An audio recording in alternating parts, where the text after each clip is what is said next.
With that, I'd like to call upon Mr. Rajendra Jagtap, Commissioner of Pune Smart City, to come and give his remarks, please. We talk on an important issue of e-vehicles and its adaptability in Indian conditions as of today. And we at the city level, especially the smart cities, have been receiving a lot of proposals vis-a-vis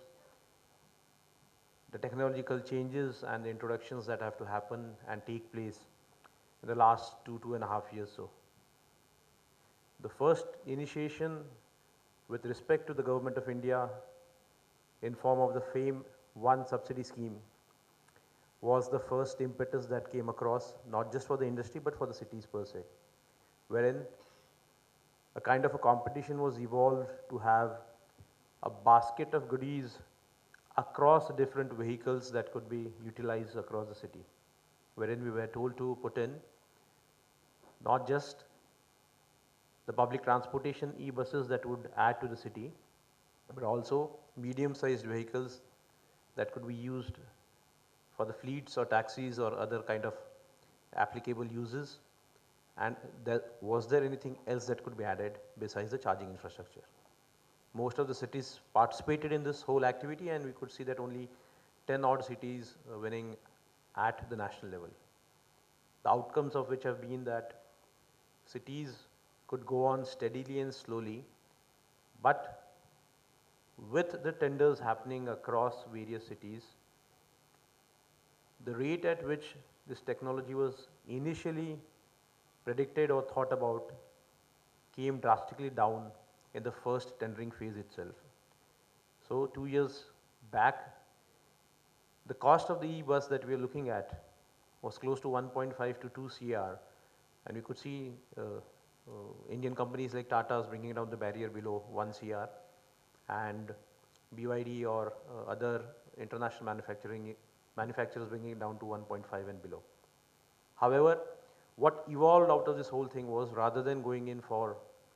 buying out or getting or procuring this vehicle, as was rightly pointed out, a GCC kind of a contract system came into place, wherein leasing or hiring of these vehicles became an important factor for adopting. Since the technology was quite new, the cities were not sure to adopt this kind of a technology, and in the long run, with the developments, especially in the life of the battery and the cycles and everything, we're not sure as to how we go in for the whole system. Various cities went in and have tried to inculcate and adopt this new technology and this new modes of transportation. When I talk about for the city of Pune, yes, we had interventions in 3 to 4 different sections. With the e-buses, even if we are not part of the FAME subsidy, the city of Pune has gone ahead boldly with the support of the Chief Minister of Maharashtra, where we thought about going in for about a minimum of 500 buses to be procured in a period of 1 to 1.5 years to make a drastic change in the overall environment of the city transportation and public mobility that was essential. So, side by side to what we have been trying to buy vis-a-vis the CNG buses that we add to the city, this was a thought process that came across, and we went in for a cross subsidization that happened from the smart city side. We already have about 25 9-meter e-buses that have landed in our city on GCC contract price with Electra, that is BYD, and at a rate of around 40.38 rupees per kilometer for a period of around 10 to 12 years, and daily coverage of around 200 to 225 kilometers that has been assured. So while doing so, we could see that the competitive rates that were received were quite close to the diesel vehicles that were being hired by the city over a period of time. And here we were saying that we could have AC buses with almost the same price of the fare that was being charged for the diesel or the CNG buses.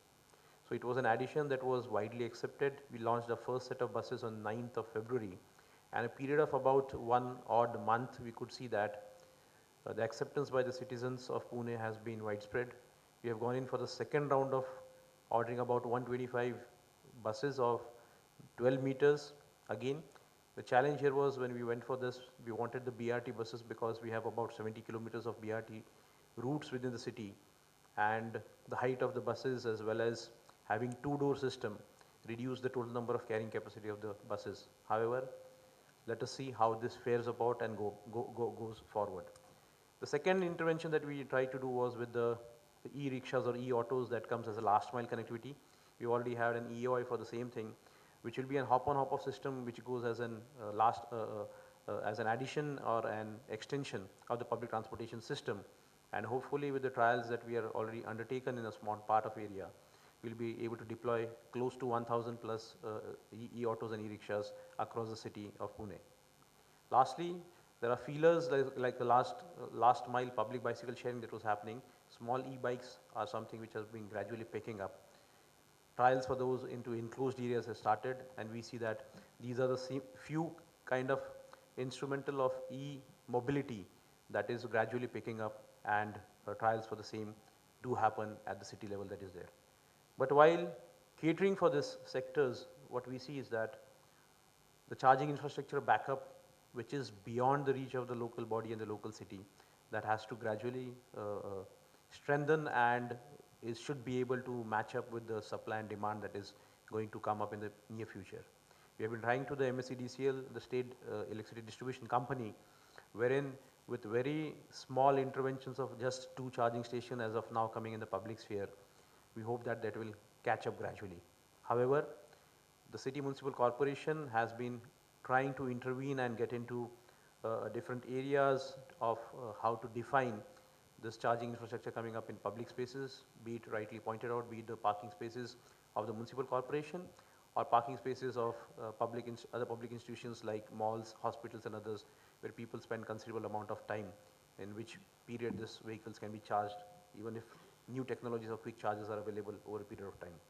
Again, while doing so, we see that the outcomes of hackathons that we had with Niti Aayog in Delhi as well as in Pune,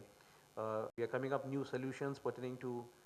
e-charging apps that will give out definitions pertaining to where this facility is available, how you can book it and everything, that is gradually picking up, and new areas and new avenues opening up in this whole sector.